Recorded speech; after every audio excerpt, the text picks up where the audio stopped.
அனைவருக்கும் வணக்கம். இன்றைக்கு ஒரு புது நூலும் சந்திப்பிடுகிறேன். இந்த நூல் தான் அது. தமிழ் கடவுள் வாலி எழுதியது. இது கந்த புராணத்தை, தமிழ் கடவுள் கச்சியப்பருடைய கந்த புராணத்தை அந்த டைப்பில் வாலி அழகாக புது கவிதைகளாக 36 தலைப்புகளில் எழுதியிருக்காரு. இதற்கு செல்லக்கணி அவர்கள் முன்னுரை மிக அழகாக கதையை பூராவே ஒரு நல்ல ஒரு ஆய்வு நோக்கில் நல்லா சொல்லுது. பதிப்பகம் வாலி பதிப்பகம். விலை ரூபாய், பக்கம் 144, விலை ரூபாய் 130. 36 சாப்டரில் 18வது சாப்டர் வரைக்கும் தான் அந்த அமிர்தவல்லி சுந்தரவல்லி வர்றாங்க. கடைசியாக 36வது சாப்டர் தான் வர்றாங்க. அந்த 18க்கு அப்புறம் பார்த்திங்கன்னா 18 வரைக்கும் முருகன் பிறந்தது, அவருடைய திருவிளையாடல் எல்லாமே வருது. அந்த 36வது தான் திருமணம் புரிகிறது வருது.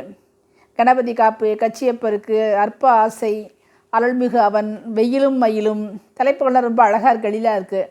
இமயமும் இமவானும், உமையாள் பிறக்கிறதையே அழகாக சொல்கிறாங்க. அவர் உளப்பூவில் உதித்தாள் குளப்பூவில் உதித்தாள்னு, உளப்பூவில் உதிப்பவள் குளப்பூவில் உதித்தாள்னு சொல்கிறாங்க. அவளே எடுத்து வளர்க்குறாங்க. அவர் சிவன் மனம் புரிஞ்சு கொள்வது, அவள் தவம் இருக்கிறது. அந்த பிராட்டி, அதாவது இமவான் தவம் இருந்து பிராட்டி பிறந்தது. அப்புறம் இருவரும் தவம் இருந்தது. அவரும் தட்சிணாமூர்த்தியாக தவம் இருக்கார். மன்மதன் விஜயம் செய்யும் பொழுது அந்த வில்ல அம்பை வச்சு செய்யும்போது அவரை இவர் நெற்றிக்கண்ணில் எரிச்சிடுறாரு. அதுமாரி ஜோதியை சோதித்த சோதியன்னு ஒன்று, திருக்கல்யாணம். அப்புறம் ஸ்ரீ குமார விஜயம், குழந்தைங்க அருகன் அதில் நெற்றிக்கண்ணில் பிறக்கிறது. நெற்றிக்கண்ணில் அது அழகாக இருக்குது. அந்த இதெல்லாம் அப்போ அந்த 6 பொறிகளையும் கொண்டு போய் கங்கையில் கொடுக்கறது. அந்த கங்கை கொண்டே சரவண பொய்களை கொடுக்கறது. அந்த 6 பொறியும் 6 உருவமாக இருக்கிறது. அதை உமையை எடுத்து சேர்க்கும் பொழுது உமையை அந்த வெப்பத்தை பயந்து போயிடுறாங்க. ஆனால் அந்த கங்கையில் இருந்தோன்னே அந்த 6 பொறிகளும் 6 குழந்தைகளாகி இருக்கும் பொழுது ஒன்றா அணைக்கும் பொழுது உடல் ஒன்றாகி தலை மட்டும் கரங்கள் 12 சிரம் 6மா இருக்கிறது. 6 செய்கள் 6 தாய்கள், நவசக்திகள். அப்புறம் கந்தனுடைய லீலைகள்லாம் வருது.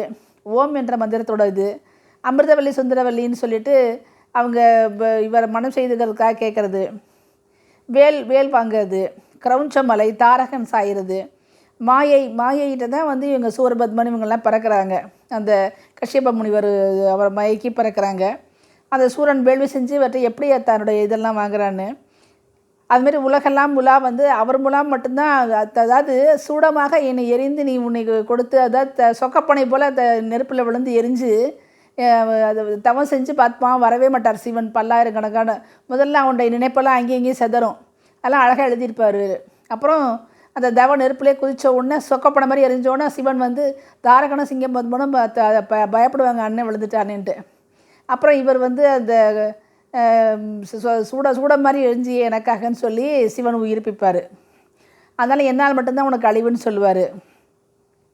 அவன் முடிசூட்டிக்குவான். அப்புறம் பானுகோபன் பற்றி, அப்புறம் இதிலே வாதாபி வல்லவன் பற்றி சொல்கிறாங்கன்னா, அகத்தியர் தென்னாட்டுக்கு வரும் பொழுது சிவனுடைய திருமணத்தை பார்த்துட்டு வரும்போது இந்த பக்கம் பாரம் அதிகமாக இருக்குன்னு பாரம் சமன்படுத்த வருவார். அப்போ மேருமலையோட கர்வத்தை அடக்குனது. அதுமாரி அந்த வாதாபி வில்லவனுங்கிற 2 சகோதரர்கள் எல்லா முனிவர்களையும் கொல்றதுக்காக அவங்களுக்கு அந்த உணவாக ஒருத்த ஆடு மாதிரி மாறிடுறது வாதாபி. அவனை உணவாக சமைச்சு பரிமாறிட்டு அவங்க சாப்பிட்டு முடித்தோன்னே வாதாபி வெளியே வாங்கினோன்னா அவங்க கூடத்துலேருந்து வெளியே வருவான். அவனை இது பண்ணிவிடுவாங்க. அப்புறம் அந்த முனிவரை இது பண்ணி செய்வாங்க. அது மாதிரி முனிவர்களை அழிப்பாங்க. அது மாதிரி தூது போகிறது, மந்திரம், வீரபாகுவோட தூது இதில் நல்லா வருது. அடுத்து முருகன் அந்த ஓமன பிரணவத்தை அவர் மறந்துடுறாருல, அவர் அதை பிரம்மனை சிறையில் அடைச்சது, அவருடைய லீலைகள்லாம் வருது அதில். அப்புறம் இந்த தூது போகிறது, அப்புறம் மந்திராலோசனை பண்ணது, போர் புரியுறது, அதுதான் ரொம்ப நிறைய காண்டங்கள் வருது. அப்புறம் எதிரும் புதிரும், பானுகோபனும் சிங்கமுகனும் எல்லாரையும் இது பண்ணும்போது கடைசியாக சூரபத்மன் அவரை அழிக்க போகும்பொழுது சேவலும் மயிலும் முதல்ல மாமரமாக மாறுவான். அப்புறம் அவன் திரும்ப அவரை இது பண்ணும்போது வேலால் இது பண்ணுவார். அப்போ மயிலும் தன்னுடைய அவரை பார்வைப்பட்டு மயிலும் சேவலுமாக கொடியுமா மாறிடுவான். அப்புறம் அவருக்கு திருக்கல்யாணம், அது 36வது சாப்டர் தான். வள்ளி தெய்வானையை இந்திரன் மகளாக இருப்பா, கல்யாணம் பண்ணிக்குவார். வள்ளியை வேடுவன் மகனாக பிறக்கும்போது, அதாவது நீ வான்மகளாக சுந்தரவல்லியும் அமிர்தவல்லியும் முதல்ல கேட்கும்போது சொல்லுவார், நீ வான்மகளாக பெற, நீ மான்மகளாக பெறன்னு. வான்மகளாக பிறக்கும் பொழுது அவளை கல்யாணம் பண்ணி இந்திரன் மகளாக இருப்பா, அப்போ கல்யாணம் பண்ணிடுவார். மான்மகளாக பிறந்த வள்ளியையும் கல்யாணம் பண்ணுவார் கடைசியாக. அதுதான் அது முதல்ல ஒத்துக்க மாட்டா. திணைப்பணம் காக்கும் பொழுது விநாயகர் வந்து யானை ரூபத்தில் வரும் பொழுது சரின்னு சொல்லி இவர் மனம் செய்துக்க ஒத்துக்குவா.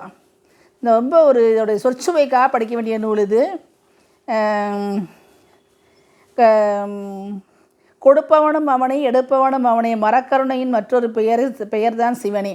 அதில் இன்னொன்று வரும் என்னென்னா, சிவனுக்கு பிறந்தது தந்தையின் விந்தை வாங்கி பிறக்காத இவன் ஒரு விந்தைன்னு. ஏன்னா விந்தில் பிறக்காமல் நெற்றியில் பிறந்ததால் அது மாதிரி தந்தைக்கு பிடித்த வில்வம்னு சொல்லிட்டு முருகப்பெருமானை சொல்கிறது அதெல்லாமே ரொம்ப ஒரு அழகாக இருந்தது.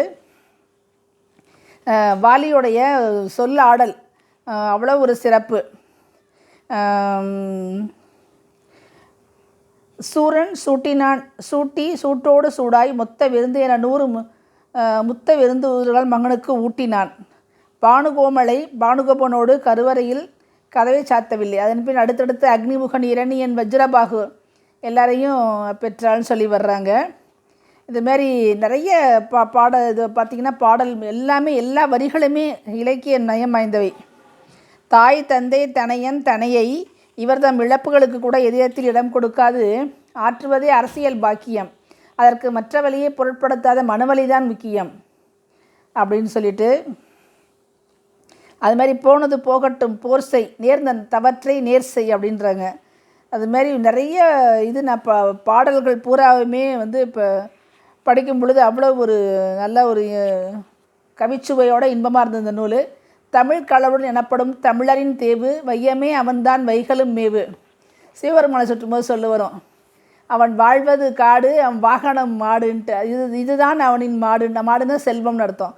அந்த மாதிரி இந்த நூல் முழுக்க தமிழ்ச்சுவை இலக்கியச்சுவை உள்ள நூல் இது. நிச்சயம் நல்லா படித்து பாருங்கள். வாலியுடைய மிகச்சிறப்பான நூல். இவர் பாண்டவர் காவியத்தையும் ராமானுசர் காவியத்தையும் எழுதும்போதே நினச்சாராம் செல்லக்கணவர் இந்த மாதிரி முருகனுக்கு எழுதணும்னு.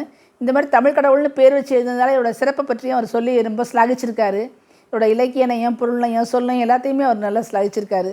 இந்த புக்கை வாங்கி படித்து பாருங்கள், நிச்சயம் நல்லா இருக்குது. நன்றி.